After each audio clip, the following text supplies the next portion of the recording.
अस्सलाम वालेकुम students, I hope you all will be fine. आज हम शॉर्ट स्टोरी जो है the judgement by Franz Kafka को डिस्कस करेंगे। उसकी समरी को उर्दू और इंग्लिश दोनों में एक्सप्लेन करेंगे।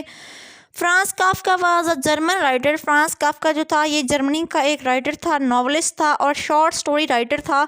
Kafka was one of the best story writer of 20th century. ये 20वीं सदी के जो बेस्ट स्टोरी राइटर थे उनमें से एक माना जाता है।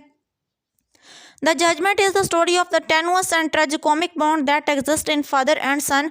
जो जजमेंट है ये एक कमज़ोर और जो बेयकीनी का बॉन्ड है एक फादर और सन के दरमियान, उससे मुतालिक ये स्टोरी है। At the onset the opposing forces haunt the साइक्स of two characters percolates insidiously beneath the surface of reality.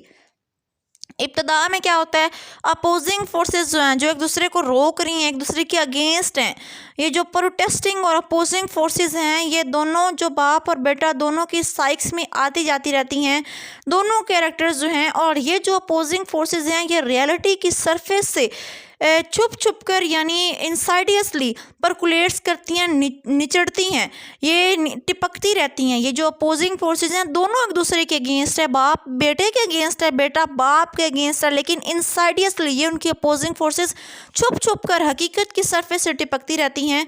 The story begins at the very height of suffering and ends with an irrecoverable fall.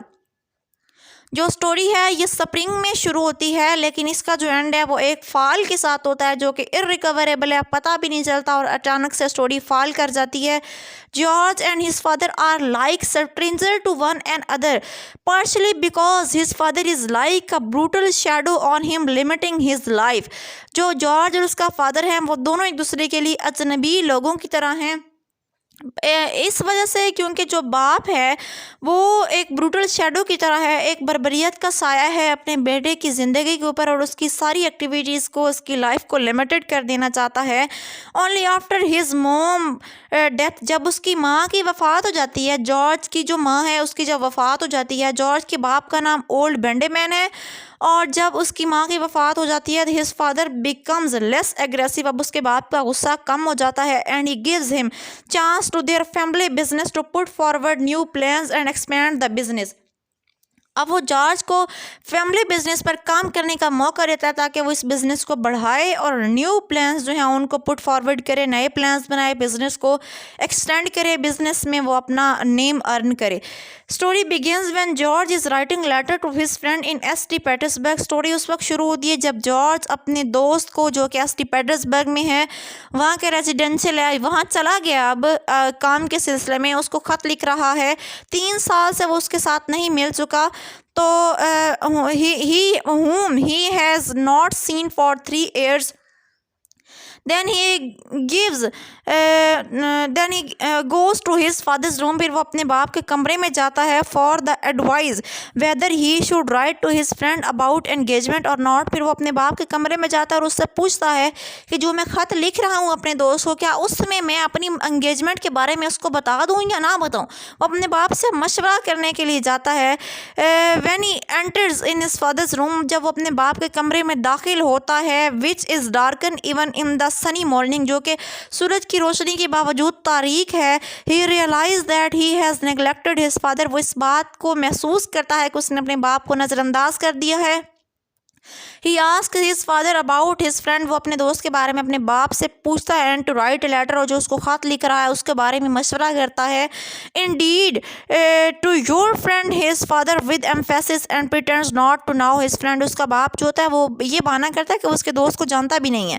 The father and the son talked about friend, then George places a blanket on the top of him। दोनों जो हैं वो उसके अपने दोस्त के बारे में बात करते रहते हैं। फिर जो जॉर्ज होता है वो अपने बाप के ऊपर कंबल डालता है।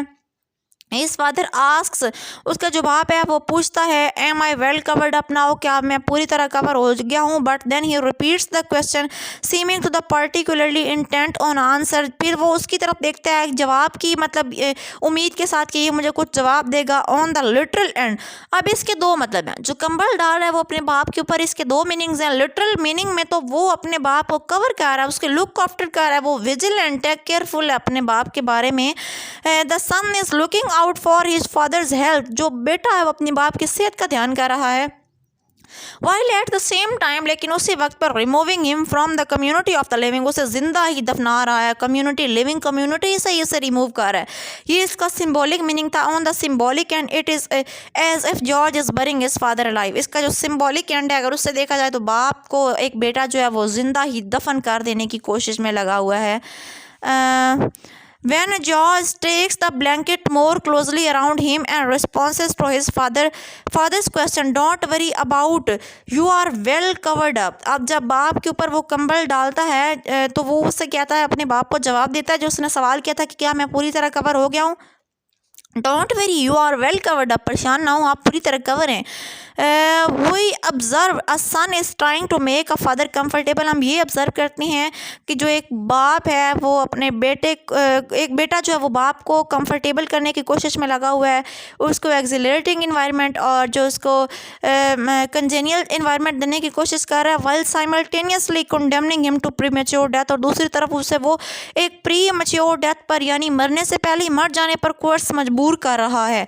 His father's response with an emphatic stress, उसका जो बाप है वो एक जोर के साथ जवाब देता है, नो नहीं। His father flings the blanket back so violently and then stands upright, उसका जो बाप है वो कंबल को ज़ोर से पीछे फेंकता है और सीधा खड़ा हो जाता है। His father starts to scold and accuse him, अब उसका बाप उसके ऊपर इल्ज़ाम लगाना और उसको कोसना शुरू कर देता है, स्कॉल करना शुरू कर देता है। His father says, I am now your friend, उसका बाप कहता है कि मैं तुम्हारे दोस्त को जानता हूँ। You have been playing a false to him all these long years, तुम इन सारे सालों में उसके साथ गलत करते आए हो।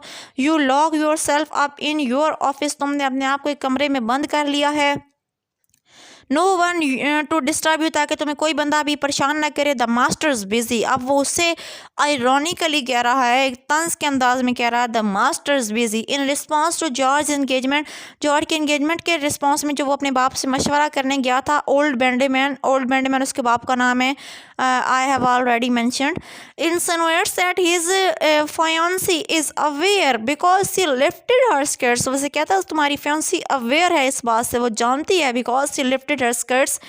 You have disgraced our mother's memory, अब वो ये नहीं कह रहा कि तुमने मेरी अपनी मदर की मेमोरीज को डिस्ग्रेस किया, वो कह रहा है अवर्स मदर मेमोरी, यानी हम दोनों की वो मदर थी। जो मदर से मुराद ये है कि वो लुक आफ्टर करती थी जॉर्ज की भी और ओल्ड बैंडेमैन की भी, कि तुमने हमारी माँ की यादों को ठेस पहुँचाया, डिस्ग्रेस किया है। बिट्रेड योर फ्रेंड, अपने दोस्त को धोखा दिया। And stuck your father into bed so that he can not move, और अपने बाप को एक कमरे के अंदर ही चिपका दिया ताकि वो मूव ही ना कर सके। In response to George confidence about the bright future in family business, जो अब जॉर्ज का फैमिली बिजनेस में जो उसका कॉन्फिडेंस था, जो उसका एक्सपेक्टेशन थी उसके बारे में उसका बाप कह रहा है कि his father insinuates that he is incompetent और इवन करप्ट, वो उसको कह रहा है कि तुम इनकम्पिटेंट हो, इवन तुम करप्ट हो। What else was left to me, जो कुछ तुमने मेरे लिए छोड़ा in my bedroom played by disloyal staff, तुमने मेरे कमरे में सिर्फ एक डिसलॉयल बेवफा मुलाजमों को छोड़ दिया, डिसलॉयल स्टाफ मेरे लिए रह गया है। And my son shuttling through the world closing deals that I had prepared for him, और मेरा बेटा जो है वो पूरी दुनिया की जो डीलिंग्स है उनके साथ निमट रहा है, उन बिजनेस के साथ डील कर रहा है, और एक जो कि मैंने ही उसके लिए प्रिपेयर किया। Well George interjection are primarily rooted in pity and fear, अब जो जॉर्ज के इंटरजेक्शंस थे यानी ओह जो वो कह रहा था वो क्या थे, primarily rooted in pity and fear, वो ऐसे था जैसे वो उसे ऐसे फील हो रहा था उसके इंटरजेक्शन से जैसे उसे रहम आ रहा है और वो खौफजदा है। They are also rooted in unity and guilt, अब वो उसे अपने आप को वो कल्प्रिट भी महसूस कर रहा था, वो अपने आप को मुजरिम भी महसूस कर रहा था कि मैं ही गिल्ट हूँ। It should be forgotten that George was thinking very highly of himself and he was neglected his father, वो उसका बाप ये समझता है कि बेटे ने अपने आप को कुछ बड़ा समझना शुरू कर दिया और वो अपने बाप को नेग्लेक्ट कर रहा है। इन द एंड आखिरी में the father and the son relation collide into the moment of judgment, आप वो दोनों एक मोमेंट में आ जाते हैं जिसमें जजमेंट करना होता है, फैसला करना होता है। An innocent child yet that you were truly but still more truly you have been the वेलिस्ट ह्यूमन बीइंग, अब जो ओल्ड बैंडी मैन है जॉर्ज का फादर, वो उसे कह रहा है कि तुम एक शैतानी इंसान हो and therefore take note, और मेरी बात को नोट कर लो। I sentence you now to death by drowning, अब मैं तुम्हें डूब कर मरने के लिए कहता हूँ, इस बात का हुक्म देता हूँ। George filial devotion is never seen as being stronger than in the moment of the following his father judgment. अब जो उसके बाप ने फैसला किया, उसकी डिवोशन पहले, उसकी लगन कभी भी इतनी स्ट्रॉन्ग नहीं थी जितना अब उसके बाप ने एक फ़ैसला कर दिया, जजमेंट कर दिया, तो वो अब उस बात पे उसकी डिवोशन जो है वो फिलियल हो गई हैं। George left himself driven from the room, अब वो कमरे को छोड़ता है। Then he was grasping at the railings as a starving man grasp at the, पूरा वो मरने के लिए ऐसे रेलिंग्स पर ग्रेस्पिंग, यानी वो अब ऐसे लालच कर रहा है जैसे एक बंदा, जैसे एक भूखा आदमी, जैसे एक स्टार्विंग पर्सन जो होता है वो फूड के लिए ग्रेस्प कर रहा होता है, उसी तरह मरने को तैयार है। ही लेट हिमसेल्फ ड्रॉप, अब वो अपने आप को मरने के लिए छोड़ देता है, वो मर जाता है इस दुनिया से। Swing out from this world for ever, इस दुनिया से हमेशा के लिए अपने बाप के फैसले पर, अपने किए गए जुर्मों की सज़ा को भुगतने पर, अपनी जो नेग्लिजेंस है, जो उसने अपने बाप को निगलेक्ट कर दिया था, उसकी लुक आफ्टर नहीं कर रहा था, उसके बदले में वो क्योंकि अपने आप को गिल्ट फील कर रहा है कि ये मेरा ही कसूर है, आई एम कल्प्रेट, तो उसके लिए उसको वो कॉम्पनसेट करने के लिए हमेशा के लिए इस दुनिया से चला जाता है। और ये स्टोरी जो है, इसका जो मेजर थीम ये है कि ये एक तरफ ऑफ स्प्रिंग जो है, एक तरफ जो प्रोजनी है, जो नेक्स्ट जनरेशन है, जो बच्चे हैं, उनकी रिस्पॉन्सिबिलिटीज़, उनकी ऑब्लिगेशंस पर फोकस किया गया, और दूसरी तरफ पेरेंट्स की भी कुछ ऑब्लिगेशंस हैं कि वो अपने बच्चों के साथ कर्टली और रूडली बिहेव ना करें, क्योंकि उनका जो हार्श और जो उनका बिहेवियर होता है, उनकी जो स्कॉफिंग टोन होती है पेरेंट्स की अपने बच्चों के बारे में, वही उनको उनसे दूर कर देती है। तो एक बेहतर वे ये है कि पेरेंट्स भी बच्चों के साथ पोलाइटली और मोडेस्ट वे में बिहेव करें, और बच्चे भी फिर अपनी जिम्मेदारियों का एहसास करें। ये उस वक्त मुमकिन है जब दोनों तरफ से ऑब्लिगेशन एंड रिस्पॉन्सिबिलिटीज़ को फॉलो किया जाएगा। I hope all the points have cleared. If you still have some uncertainty, any question, you can ask to me. Thank you so much.